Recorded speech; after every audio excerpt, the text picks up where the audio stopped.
17 गलियाँ हैं ये। मैं पूरे 17 गलियाँ घूमा और 2016 से ये काम मैं कराने के वास्ते मैं हमारे गवर्नमेंट, हमारे मेयर साहब, हमारे तलसानी सिन्हा साहब, हमारे मिनिस्टर साहब, सबके पीछे पड़ा मैं और आज ये काम हो रहा है। और नाजरीन अस्सलाम वालेकुम। IAD टुडे के खबरनामे में आपका खैर मकदम करते हैं। आइए बढ़ते हैं तफसीलात की तरफ। अगर आपने हमारे चैनल को सब्सक्राइब नहीं किया है तो आपको यहाँ सब्सक्राइब बटन दिख रहा है, उसे क्लिक करिए और सब्सक्राइब कीजिए और साथ ही साथ बेल आइकॉन को भी क्लिक करिएगा जिससे कि आपको ताज़ा अपडेट मिलते रहें। रियासत तेलंगाना की मशहूर जमाना सहाफती बिरादरी से आज एक TRS लीडर की बदकलामी करने का हादसा पेश आया है। अपने मुस्तकबिल से बेफिक्र रहने की अदाकारी करने वाले जिले रंगारेड्डी के वादीबटला म्युनिसिपल चेयरमैन के पति प्रवीण गौड़ की जानिब से आज एक मौके पर वहां पर मौजूद सहाफती बिरादरी के कई नौजवानों को लोगों को बड़ी बेइज्जती से वहां से निकाल देने की खबर मिली है। वो तो अच्छा हुआ है कि ये म्युनिसिपल चेयरमैन के शौहर है, खुद चेयरमैन नहीं है, वरना पता नहीं और क्या क्या हो जाता।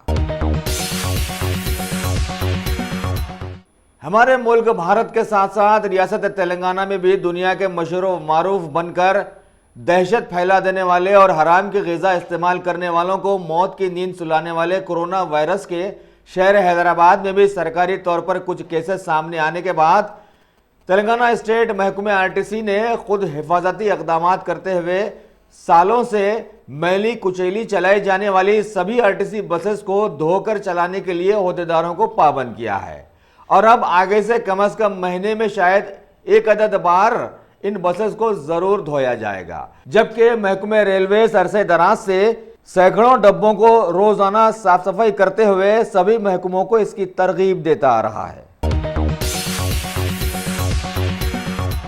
शहर हैदराबाद के अरसे दराज से जबरदस्त अंदाज में गैर तरक्की याफ्ता बन जाने वाले असेंबली हल्के गोशा महल में आज एक तकरीब में वहां के TRS कॉरपोरेटर मुकेश सिंह की नुमाइंदगी पर हुकूमत तेलंगाना ने कई तरक्की याफ्ता कामों के लिए 1 करोड़ 21 लाख का बजट का इफ्तिताह रियासती वजीर T श्रीनिवास यादव ने मेहमान खुसूसी बनकर किया और बतलाया कि वहां के इलाके चाकनावाड़ी की 17 गलियों को भरपूर तरक्की दी जाएगी। इफ्तिताहिया मौके पर कॉरपोरेटर की जानिब से वज़ीर मौसूफ की शालपोशी व गुलपोशी की गई, जबकि उस इजलास में वहां के मुतनाज़ा MLA के सिवा बहुत सारे समाजी खिदमतगारों ने शिरकत की, जैसे प्रेम सिंह राठौर, परमेश्वरी सिंह, ममता गुप्ता वगैरह वगैरह।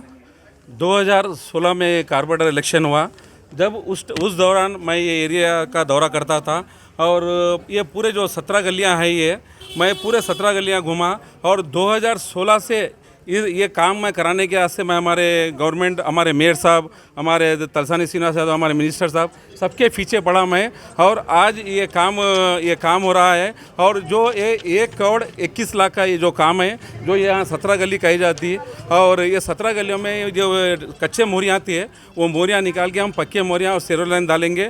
जो ये और इसके बाजू ज्ञानबाग कॉलोनी है, वो कॉलोनी को भी बहुत बड़ा प्रॉब्लम हो रहा था। जो ज्ञानबाग कॉलोनी का 2 साइड यहाँ पानी डिवाइड होता और हम वैसे डिवाइड करके ज्ञानबाग कॉलोनी के बाजू जो हरिओम कॉलोनी है, हमारे गोदावरी कॉलोनी है, जितने भी कॉलोनियाँ हैं वो कॉलोनियों को भी प्रॉब्लम नहीं होना। और हमारे तलसानी सिन्हा साहब का मैं बहुत बहुत धन्यवाद करता हूँ और जितने भी लोग हमारे जैसे डिप्टी मेयर, मेयर साहब सभी लोग यहाँ दौरा करें और हर बार वो लोग आके देखते थे और मैं बस्तियों का बहुत बहुत शुक्रगुजार हूँ जो ये लोग मेरे को सहयोग करे और 2016 में मेरे को इलेक्शन में जीता है। बस मैं एक जिम्मेदारी लेके मैं काम पूरा करा और मैं सभी का धन्यवाद करता हूँ। जय तेलंगाना, जय KCR।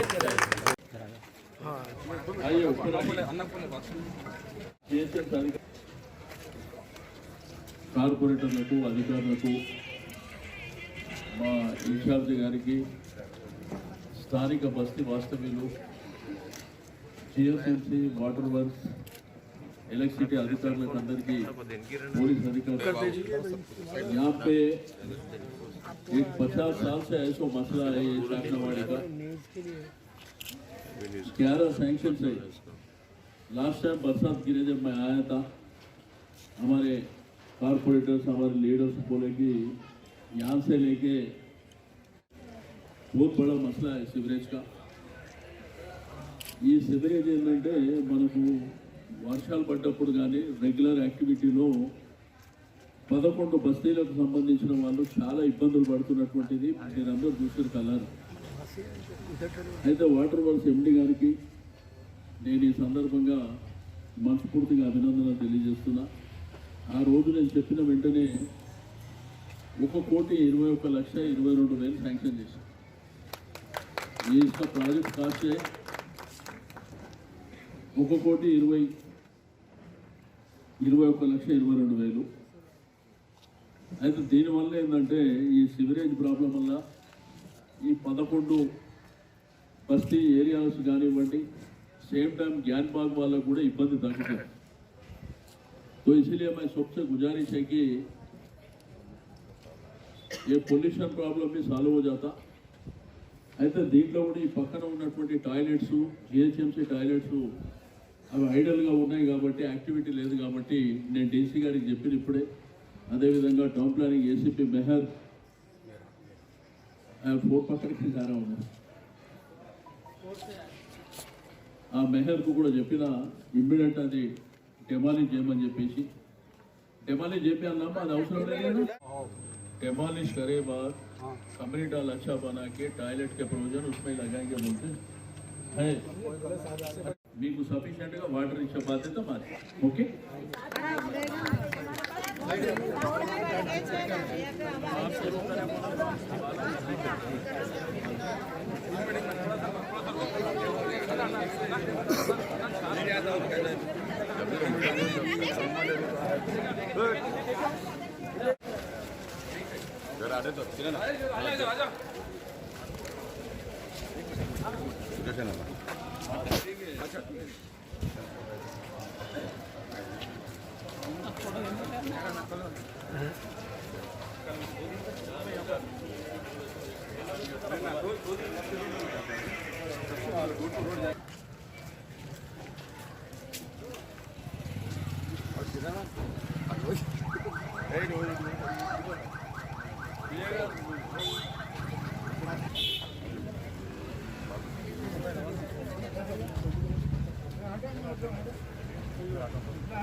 चारी गारू ఈ పడకండి.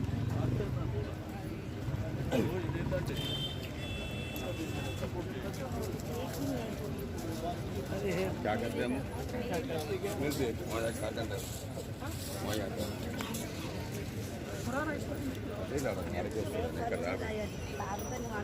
गटे रम्मा कलुस्ता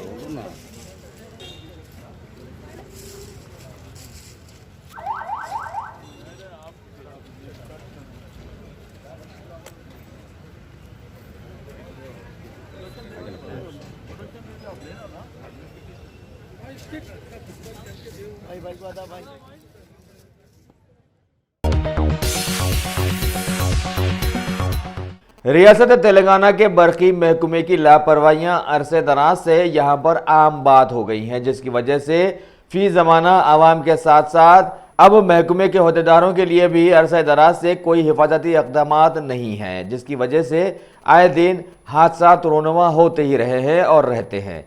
अभी शहर हैदराबाद के पीट बशीराबाद से खबर है कि वहां के बरकी महकमे की एक अहदेदार की दर्दनाक हलाकत हो गई है।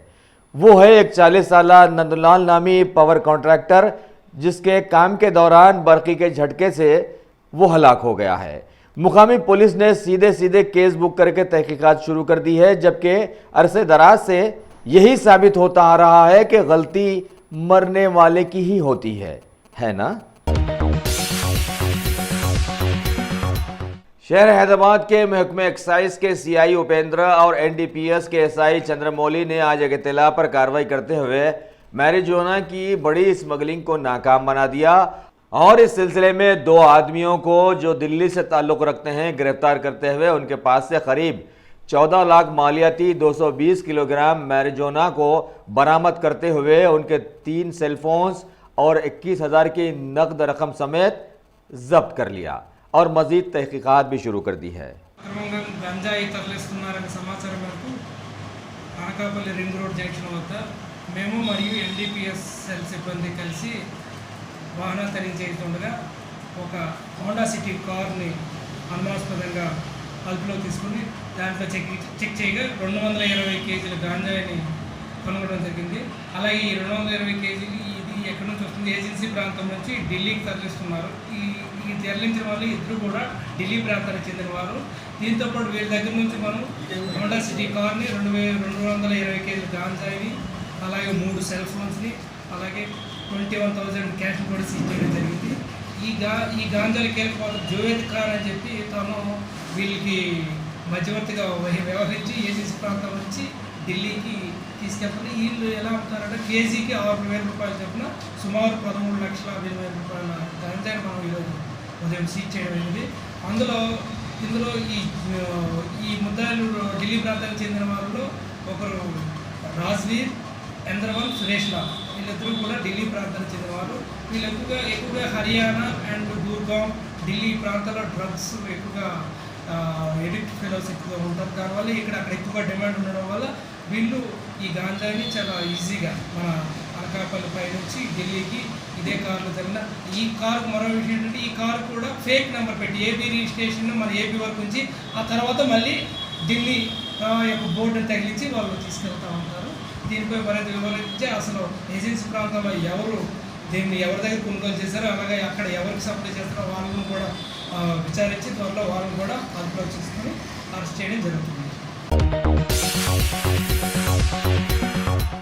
गाजी kidney centre and multi speciality hospital गुर्दे और बवासीर के इलाज का 40 साल मशहूर हॉस्पिटल, जहां हजारों पेशेंट्स क्योर हो चुके हैं। Doctor Husaini international national award winner और दूसरे डॉक्टर्स और लेडी डॉक्टर्स की जेर खिदमत गुर्दे के तमाम अमराज का मुकम्मल ट्रीटमेंट किया जा रहा है। गुर्दे फेल हो चुके हों, डायलिसिस करवा रहे हों, याद रखिए डायलिसिस कोई इलाज नहीं, इससे 1% भी गुर्दे रिकवर नहीं होते। हाँ, डायलिसिस टेम्पररी रिलीफ दे सकता है, लेकिन हमारे ट्रीटमेंट से गुर्दे फिर से फंक्शन में आ सकते हैं। गुर्दे श्रिंक हो गए हों या सिस्ट हो, गुर्दे की पथरी हो, कैसी भी गुर्दे की तकलीफ हो या पाइल्स यानी बवासीर, चाहे ब्लीडिंग हो या कोम, बगैर ऑपरेशन मुकम्मल क्योर ट्रीटमेंट का एक ही centre Ghazi kidney centre, DLRL main road opposite Vikas high school, Chandrayangutta, Hyderabad. Cell 9966930824 या 9391326261। तेलंगाना के जिले संगारेड्डी के मशहूर व मारूफ कांग्रेसी एमएलए जग्गा रेड्डी ने आज असेंबली हाल की प्रेस मीट में टीआरएस हुकूमत को एक बार फिर बाखबर किया कि रियासती किसानों को हुकूमत की जानिब से स्कीम्स के तहत जो लोन देने के वादे किए गए थे वो 2018 से रुके हुए हैं, उन्हें फ़ौरन जारी करें। इसके अलावा भी इन्होंने मौसम गर्मा की आमद पर अपना ये ख्याल जाहिर किया कि रियासती अवाम जो अरसे दराज से रियासत में पानी की बहुतात की खुशफहमी में मुब्तला है, अब उसे मालूम होगा कि सच्चाई क्या है। ये 6 तारीख से जो असेंबली है, असेंबली में जो आज का ये 10-15 दिन जो असेंबली चल रहा है, वो असेंबली में कांग्रेस पार्टी के तरफ से थोड़ा डिसीशंस लिए हैं। रिसेंटली गांधी भवन में उत्तम कुमार रेड्डी पीसीसी एंड कोदंडराम साहब हमारे जो किसान कांग्रेस पार्टी है state wise all India vice president, थोड़ा डायरेक्शन दिए है कि फार्मर्स के लिए, किसानों के लिए थोड़ा डायरेक्शन दिया है। बात यह है कि 4-5 इश्यूज है। अभी जनरली 1 साल हो रहा केसीआर साहब हुकूमत में आने के बाद, 1 साल हो रहा, उससे पहले भी 4 साल हुकूमत केसीआर साहब टीआरएस पार्टी थे। उसमें बात है कि इलेक्शन मैनिफेस्टो में भी किसानों के लिए రైతు రుణమాఫీ, రైతు బంధు పథకం, రైతు जो खेती करते हैं वो लोगों के लिए जो प्राइस आता है मार्केट में, और जो नुकसान होता है किसान फार्म खेती होने के बाद जो उसका थोड़ा नुकसान भी हो रहे हैं, ये 4-5 इशू में आज असेंबली में हमारे संगारेड्डी के जो फार्म किसान समझो या तेलंगाना में किसान समझो, ये रिसेंट जब जो 2014 में जब केसीआर साहब उनको हुकूमत दिए तो 1 लाख ऋणमाफी जो किसानों के लिए बोले हैं वो 4 इंस्टॉलमेंट करके वो 4 साल खींचे हमने। अभी 2018 में पहले जो तेलंगाना के आने से पहले जब कांग्रेस पार्टी हुकूमत में थे, जो किसानों के लिए 1 लाख रुपए ऋणमाफी बोले हम करें, एक ही किस्ती में करें। बाद में केसीआर साहब 1 लाख ऋण माफी बोले किसानों के लिए, 4 साल खींच के 4 साल भी कंप्लीट नहीं हुआ। फिर इलेक्शनों में हम कांग्रेस पार्टी ये बोले कि किसानों को 2 लाख माफ़ी करेंगे एक ही किस्ती में, मगर हमारे को भरोसा नहीं करे। फिर भी केसीआर साहब का बात ही फिर उन लोग भरोसा करे किसानों को, उनको 1 साल और अभी तक 1 लाख माफ़ी तो नहीं हुआ। इसलिए किसानों के लिए जो 1 लाख माफ़ी कर तो बोले वो आज तक कहीं को नहीं करे, इसका कांग्रेस पार्टी सवाल पूछना चाह रही असेंबली में। दूसरी बात है रैतु बंधु पथकम, जो साल को हाँ ये 1 एकड़ को 5,000 साल को दे तो बोल के बोले 1 साल हो रहा, मगर आज तक वो 5,000 अभी तक वो थोड़े लोगों की चाहे, थोड़े लोग बोलते 30% लोगों का है, वो भी 1 एकड़ 2 एकड़ 3 लोगों की चाहे, ज़्यादा किसानों को नया है। वो भी इसी के लिए भी असेंबली में हम पूछना चाहते हैं। वैसे जो खेती बनाने के बाद किसान जो मार्केट जाता है उसका प्राइस नहीं मिल रहा, उसका जो प्राइस आने का वो नहीं मिल रहा, उसका भी नुकसान हो रहा किसान भी। वैसे जो किसान खेती करने के बाद उनका जो टाइम अच्छा नहीं तो जो खेती खराब हो रहा उसके बाद नुकसान आज तक गवर्नमेंट नहीं दे रहा है। सब 4 इश्यूज में कांग्रेस पार्टी असेंबली में किसानों के लिए कांग्रेस पार्टी लड़ना चाह रहे हैं। वो लोगों के लिए जो बात दिया है केसीआर साहब, ये गवर्नमेंट के सीएम साहब दिया है, वो बात निभाना, नहीं निभाए तक हम लड़ेंगे। ये असेंबली में किसानों के लिए हमारा आवाज़ उठेगा, ये हमारा है। दूसरी बात है कि आज पानी बहुत मुश्किल है पीने का। को किसानों को पानी नहीं है खेती के लिए। सबसे बड़ा ये है कि गाँवों में समझो या अर्बन में समझो अभी पानी तो बहुत मसला है, पीने का पानी नहीं मिल रहा अभी। हमारे संगारेड्डी मेदक डिस्ट्रिक्ट या तेलंगाना पूरा यही हाल है अभी तो। इसलिए पीना पानी के लिए ये गवर्नमेंट क्या स्ट्रैटेजी कर रहे हैं, कैसा इसको ये पीने का पानी पिलाने में इसका गवर्नमेंट का एक्शन प्लान क्या है, इसी के लिए भी असेंबली में पूछना चाह रहे। ये पीने का पानी किसानों के लिए कांग्रेस पार्टी हम जो 6 MLA से हम यहाँ असेंबली में इसके सवाल उठाएंगे, सवाल पूछेंगे। इसके लिए जब तक काम हुआ काम करेंगे, जब तक हम लड़ते रहेंगे ये गवर्नमेंट से। ये हमारा कांग्रेस पार्टी का काम है। सर वो NPR तेलंगाना के वजीर स्पोर्ट्स व टूरिज्म वी श्रीनिवास गौड़ ने आज अपनी ऑफिस में तेलंगाना एम्प्लॉयज़ यूनियन के नए साल 2020 की एक डायरी की रस्म इजराई अमल में लाई।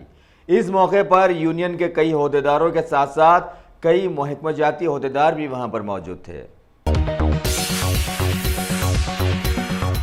शहर हैदराबाद की मायानाज उस्मानिया यूनिवर्सिटी के बिजनेस मैनेजमेंट के एक प्रोफेसर नागेश्वर राव ने आज नाचारा में वाक़ सेंट पायस कॉलेज की एक तकरीब में हिस्सा लेते हुए रिवोल्यूशनरी टेक्नोलॉजी और टेक्निकल अंडरस्टैंडिंग पर अपना लेक्चर दिया। Saint Pius college of business management particularly BBA and MBA college ఈరోజు ఆర్గనైజ్ చేసిన seminar disruptive technologies in startups particularly excellent topic. ఎందుకంటే మన కొత్త టెక్నాలజీస్ని మనం తప్పకుండా అడాప్ట్ చేయాలి, కానీ అడాప్ట్ చేసేటప్పుడు ఆ టెక్నాలజీస్ యొక్క ఉపయోగం ఏంటి, వాటి యొక్క వచ్చే ఇబ్బందులు అనేది కూడా మనం డెలిబరేట్ చేయాలి. అట్లాంటి విషయంలో సెంట్ పాయస్ కాలేజ్ అనేది ఎక్స్పర్ట్స్ని ఇన్వైట్ చేసి స్టూడెంట్స్ కూడా వేరియస్ కాలేజెస్ కూడా ఇన్వైట్ చేసి ఈ ఎక్సలెంట్ సెమినార్లో పార్టిసిపేట్ అయితే మనకి డిస్రప్టివ్ టెక్నాలజీ అంటే ఏంటి, దానివల్ల ఉపయోగాలు ఏంటి, దానివల్ల ఉన్న లిమిటేషన్స్ ఏంటనేది మనకి సాయంత్రాన్ని ఒకటి తెలిసిపోతాయి. నేను పర్టికులర్గా ఇట్లాంటి మంచి టాపిక్ సెలెక్ట్ చేసినందుకు సెంట్ పాయస్ కాలేజ్ని, వాళ్ళ ఫ్యాకల్టీ మెంబర్స్ని, పర్టికులర్గా కాళిదాస్ గారు, పార్థసారథి గారు, తర్వాత ఈరోజు గెస్ట్ ఆఫ్ ఆనర్ కోసం శ్రీరామ్ గారిని నేను ప్రత్యేకంగా సిస్టర్ వెల్లంగిని గారిని కూడా నేను ప్రత్యేకంగా అభినందిస్తున్నాను. నాకు తెలిసి ఇది కొత్త రకమైనటువంటి టాపిక్. ఇట్లాంటి టాపిక్స్ అనేది మేనేజ్మెంట్ ఎడ్యుకేషన్లో అవసరం అనేది నా యొక్క అభిప్రాయం. हुकूमत तेलंगाना के गुज़िश्ता साल से ज़बरदस्त मशहूर बन जाने वाले महकमे बोर्ड ऑफ इंटरमीडिएट के सालाना इम्तहानात का आगाज़ आज से यानी 4 मार्च से बखैर खूबी हो गया है। लेकिन इस बार कोरोना वायरस के दहशतनाक माहौल में सभी सेंटर्स पर साफ सफाई के जबरदस्त इंतजामात रखे गए। तुलबा के लिए साफ पानी मुहैया किया गया। साथ ही जो तुलबा पानी की बोतल अपने साथ इम्तिहान हॉल में ले जाना चाहते हैं उन्हें इसकी इजाजत भी दी गई। इन्विजिलेटर्स और तुलबा की खांसियों पर सख्त नजर रखी गई, क्योंकि साबित हो गया है कि खांसी से भी कई बीमारियां दूसरों को लग सकती हैं। वैसे इंटरमीडिएट इम्तिहानात के साथ साथ शहर हैदराबाद में CBSE के इम्तिहानात का भी आगाज हो गया है। इस सिलसिले में बोर्ड के सेक्रेटरी अनुराग त्रिपाठी ने एक एलामिया में बतलाया है कि इस बार तुलबा के लिए हर जगह खुसूसी इंतजामात रखे गए हैं।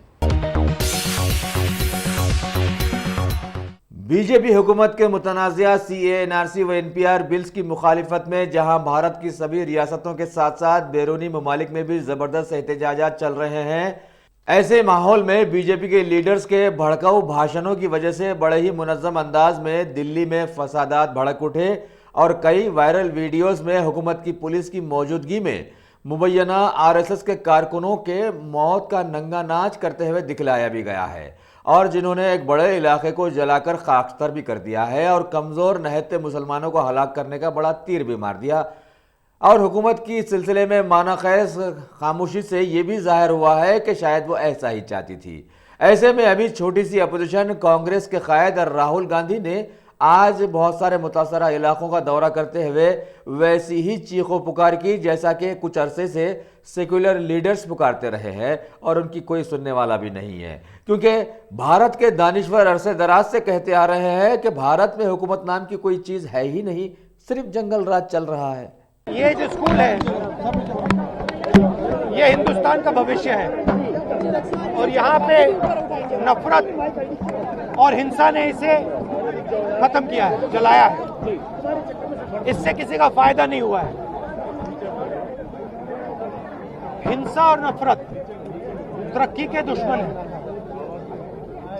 और ये जो हो रहा है, हिंदुस्तान को जो बांटा जा रहा है, जलाया जा रहा है, इससे हिंदुस्तान की भारत माता का कोई फायदा नहीं होगा। जिस तरह से मैं यहाँ एक मिनट बोल लें दीजिए, पहले दुख का समय है,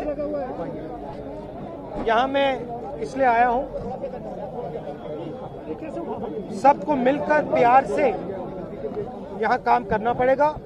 हिंदुस्तान को जोड़कर ही आगे ले जाया जा सकता है। राहुल आगे कहीं जाएंगे या यही केवल के लिए आए?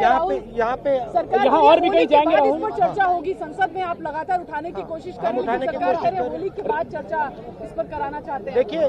देखिए जब हिंदुस्तान में हिंसा होती है, जब कैपिटल में हिंसा होती है, तो हिंदुस्तान का जो दुनिया में जो रेप्यूटेशन है उस पर चोट पहुंचती है। जो हिंदुस्तान की स्ट्रेंथ थी, जो हमारी स्ट्रेंथ थी, भाईचारा, एकता, प्यार, उसको यहाँ जलाया गया है, नष्ट किया गया है। और इस प्रकार की राजनीति से सिर्फ स्कूल का नुकसान नहीं होता है, हिंदुस्तान और भारत माता को नुकसान होता है। हमारी जो रेप्यूटेशन है दुनिया में और जो हमारे भविष्य के लिए बहुत जरूरी है, उसको यहाँ जलाया गया है।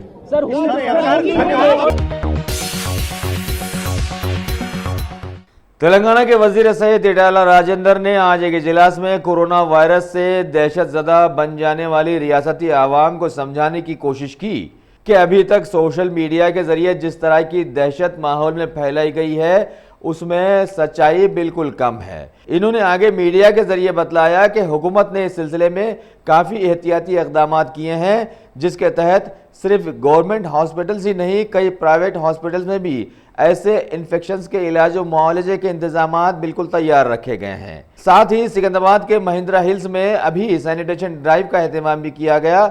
वैसे ऐसे माहौल में सभी मेडिकल कॉलेजेस के डॉक्टर स्टूडेंट्स की खिदमत को भी तैयार रखा गया है और हुकूमत सारा कमांड कंट्रोल रखे हुए है। తప్ప ఇక్కడ ఉన్న వాళ్ళకు మాత్రం ఎక్కడ వైరస్ సోకలేదు, అది మంచి పరిణామంగా మేము భావిస్తా ఉన్నాం। మనం అనుకున్నట్టుగానే అబ్బరపులి అంటే తోక బారినట్టుగా కొంతమంది అనుభవం లేని వాళ్ళు, అవగాహన లేని వాళ్ళు, దీని పరిణామాలను అసెస్ చేయలేని వాళ్ళు వాట్సాప్లలో సోషల్ మీడియాలలో రకరకాలుగా ప్రచారం చేస్తూ ఉన్నారు. ఇది మంచి పద్ధతి కాదు అని నేను అప్పీల్ చేస్తా ఉన్నా.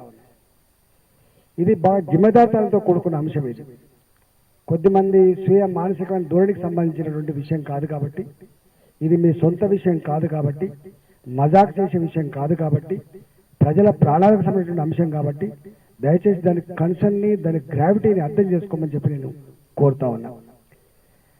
మీడియా కూడా నిన్న మొన్న చాలా పాజిటివ్గా ప్రజలకు అర్థం చేయించే ప్రయత్నం చేసింది. దయచేసి బాధ్యత కలిగిన మీడియా మరింత ఎఫెక్టివ్గా ప్రజలకి ఈ సందర్భంలో తీసుకోవాల్సిన జాగ్రత్తల గురించి కానీ, చాలామంది అనుభవం కలిగిన డాక్టర్లు ఉన్నారు, వాళ్ళతో డిబేట్స్ పెట్టించి ప్రజలకు మరింత సమాచారం అందించమని చెప్పి కోరుతా ఉన్నాం. లేకపోతే ఈ వదంతులు, ఈ అవాస్తవాలు ప్రజల్ని మరింత భయభ్రాంతులకు గురి చేసేటువంటి ఆస్కారం ఉందని చెప్పి నేను వినమ్రంగా విజ్ఞప్తి చేస్తా ఉన్నాను. ఇవాళ మహేంద్ర హిల్స్ ఉన్నది, మేము పదే పదే చెప్తా ఉన్నాం. అసలు ఒక ఇంట్లో ఉన్న వాళ్ళకే పూర్తి స్థాయిలో వచ్చే ఆస్కారం ఉండదు. ఇది ఒక ఇంట్లో ఒక వ్యక్తి ఇన్ఫెక్ట్ అయి ఉంటే ఆ ఇంట్లో ఉన్న వాళ్ళందరికీ రావాలనేటువంటి రూల్ ఏం లేదు. కానీ బాధ అనిపించే అంశం, ఇలా మహేంద్ర హిల్స్ లో ఆ ఇన్ఫెక్ట్ అయినటువంటి వాళ్ళ ఇల్లు కిటికీలు తీస్తే కూడా లొల్లిపెట్టే పరిస్థితి వచ్చింది. మా కర్తవ్యం, ఎక్కడైతే మనిషికి ఇన్ఫెక్షన్ వచ్చిందో, ఆ ఇన్ఫెక్షన్ వచ్చినటువంటి ఇంట్లో ఉన్నాడో ఆ చుట్టుపక్కల మా ప్రికాషన్ వేస్లో భాగంగా మేము కొంత శానిటేషన్ వేసి తీసుకుంటాం తప్ప మాకు కొన్ని ప్రోటోకాల్స్ ఉంటాయి. ఈ కరోనా వైరస్ సోకినప్పుడు ఆ ప్రాంతంలో తీసుకున్నటువంటి ప్రోటోకాల్స్ గురించి, అమలు చేసినటువంటి కార్యక్రమాల గురించి అమలు చేస్తాం తప్ప ముందస్తు చర్యల కోసం ఇతరులకు ఇబ్బంది కలగకుండా ఉండే పద్ధతి చేస్తాం తప్ప ఎక్కడ కూడా వేరే పద్ధతులు ఉండవు. ఇవాళ నేను ప్రకటిస్తా ఉన్నా, మహేంద్ర హిల్స్ లో ఇవాళ ఏ వ్యక్తి అయితే మనకు ఇన్ఫెక్ట్ అయిందని చెప్పి మనం ప్రకటించుకున్నామో ఆ కుటుంబంలో ఉన్న 4 సభ్యులకి ఆయనతో అంత క్లోజ్గా ఉండి, ఆ ఇంట్లో ఉండి, ఆ రూమ్లో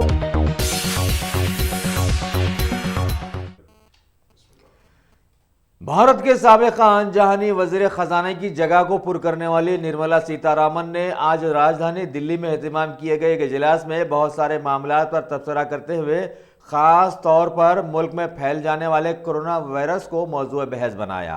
आगे इन्होंने ये भी बतलाया कि हुकूमत ने 2013 के कंपनीज एक्ट में 72 तब्दीलियां लाई हैं।